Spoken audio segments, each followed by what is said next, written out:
Hello and welcome to JDG TV. I am Reportermaster for short. And today we have an exclusive scoop for you. We have the winner of the February 25th Speed Duel main event. That is JDG Drake has agreed to an exclusive interview. You will not see this on any other YouTube channel. How's it going? It's going well. How are you? I am amazing. You can see I've got my glasses. I feel great. I can see. It's amazing. Life is amazing. Speaking of life is amazing, your life must be amazing right now because you just got another Jinzo mat. That's right. Two Jinzo mats now. That's So I right. can put one on, I can put one on top of the other or something. I don't know. That's right. Can you break down the full prizes for us really fast? Yeah, so first place gets the Jinzo mat. Very cool. And then they also get a Jinzo Ultra Rare, a Floodgate Super Rare, a Book of Moon Super Rare, a Jinzo Divider, and a Speed Duel coin. It's a lot of cool stuff. I personally, not me, I'm Reporter Master. Terra Master, some other guy who's on this channel, does not have a copy of that Jinzo, so that's really cool. All right, let's get right into the tournament. For the viewers, your deck list, except for the extra deck, we couldn't legally display your extra deck for legal reasons of legality. Your deck list is on the screen for the viewers. All right. I want to ask you a few questions about your experience in the main event. First, tell us how many rounds did you have, and what was the top cut? Okay, yeah, so it was 5 rounds of Swiss and cut the top 8. It was 19 players. All right, so a decent amount of players for a one-day event, and an event that had an entry fee, by the way. So Yep. yeah, 19 players is good. You got 5 rounds, and what was your score? So I went 5-0 in Swiss, and then I went 3-0 in Top Cut. That's right. So undefeated Cyber Angels, or as that clown who I referred to earlier calls them, combo girls. Whatever. Combo girls, yeah. Combo girls. All right, let's get to the real questions, the questions that people want to know about. What would you say was your toughest matchup today? Okay, toughest matchup was definitely the Cyber Angel Mirror. Going first is very stressful because you want to combo off. If you don't combo off, you get OTK'd. So you have to combo off. But now you've comboed off first, and they can combo off harder because they have one more card. So they're just immediately at advantage. Right, and did you have to play that mirror? I mean, you did obviously, but how did you counter that going first? What did you do? Yeah, I played that mirror twice, and going first, I won most of my games going first. I think I may have lost one. Um, but honestly, I just went full combo. So you make a boosted Iditen, a boosted Izana, and you search the ritual spell from deck rather than from graveyard so that you have two rituals for protection. And then you pray. You've thinned your deck a lot, and you hope to see something like Share the Pain or more Iditens so you can further boost your board.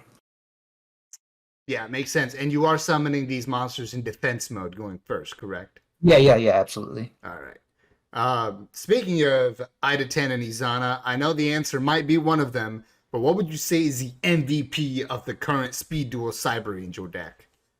Okay, so the MVP it's got to be Iditen. That is the card that lets you ritual summon twice in one turn, which is pretty important. And then even more importantly than that, it's the card that pumps your board. So it's basically the win con, honestly. Izana's good, but Iditen, without that, this would not be a deck. Yeah. Ida 10 is the card that you probably search for a lot when you have to pick just one of Ben 10 or Ida 10 to search for, too. Yep. And yeah, I definitely watching Cyber Angels games because, I'm Reporter Master, I don't play. I do feel like that card is pretty important to them. Let's move on to non-Cyber Angel cards.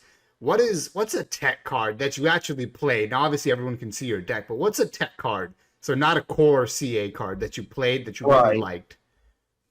The one that performed just really amazing was Share the Pain.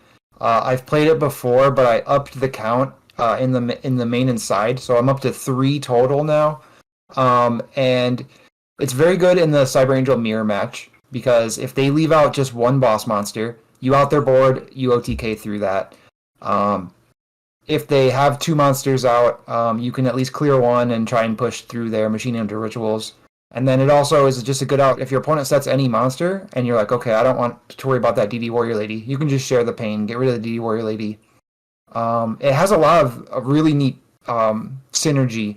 Um, so if they have like Wall of Disruption, for instance, and you have an Idaten and an Izana, you go Share the Pain, they lose their defender, your Izana gets boosted, and now when you attack into that Wall of Disruption, it's only going down 800.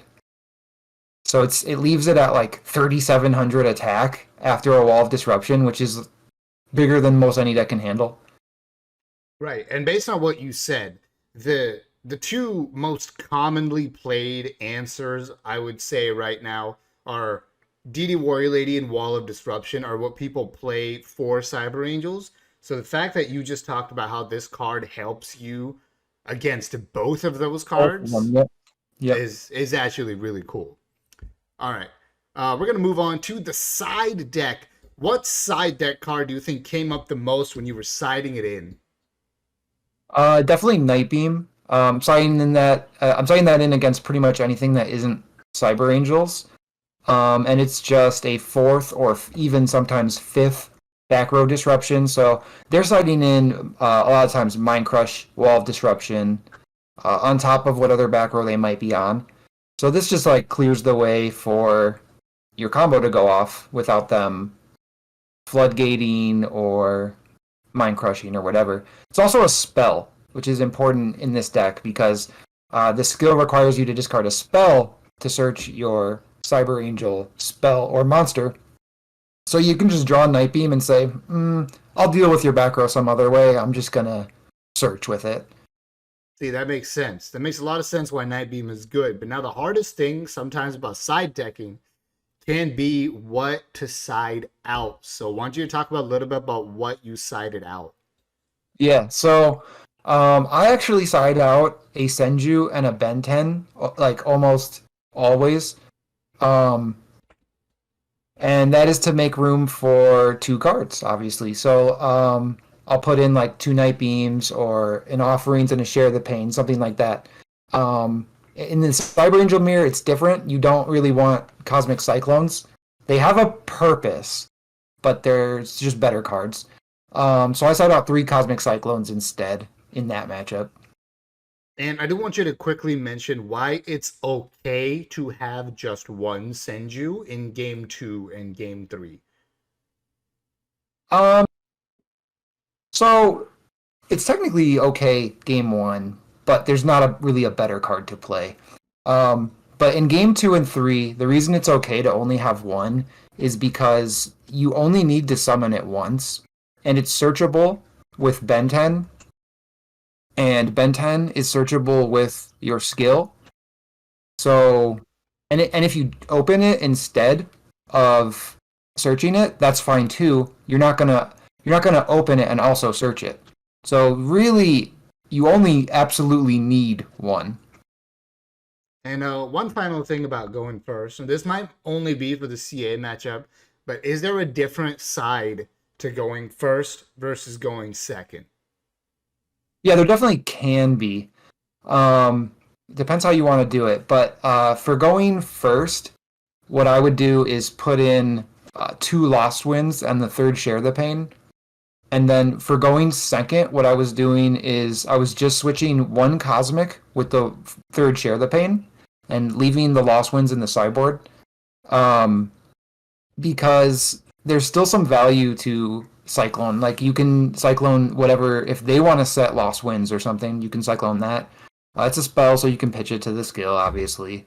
But then also, something that comes up in the mirror is who has more Machine Angel rituals in their graveyard can often just win the game that way.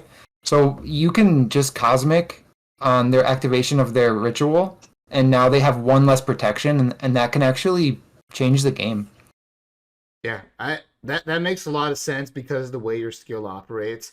But with that in mind, did you ever hesitate to side in a trap card instead of a spell like Lost Wind? Yeah, absolutely. Um, I don't know if I would continue to side Lost Wind, honestly, because it's a trap. It's a powerful effect, but a lot of times you rather just have a spell of any name or a monster of any name because those can be used for your combo. You can use the spell to search a combo piece. You can use the monster as tribute fodder. Well, you can't do either of those with Lost Wind. So it's a powerful card, but it doesn't go with your combo at all. So it could potentially brick you. So I would be very careful with siding traps in this deck. All right, that makes sense. The final question is for the people watching. Do you have any advice for anyone who's going to play this deck in future tournaments like this one? Yeah, don't play around stuff. Um, basically, make your full combo and declare attacks. Don't worry if they have a wall of disruption. Don't worry if they have a DD Warrior Lady. Sometimes they will, sometimes they won't, but you're going to win more games just by ending the game very quickly before they see those cards. So there, obviously, I'm not saying attack into DD Warrior Lady with Azana. If you have a Nidaton and Azana, still declare the attack with the Idaton.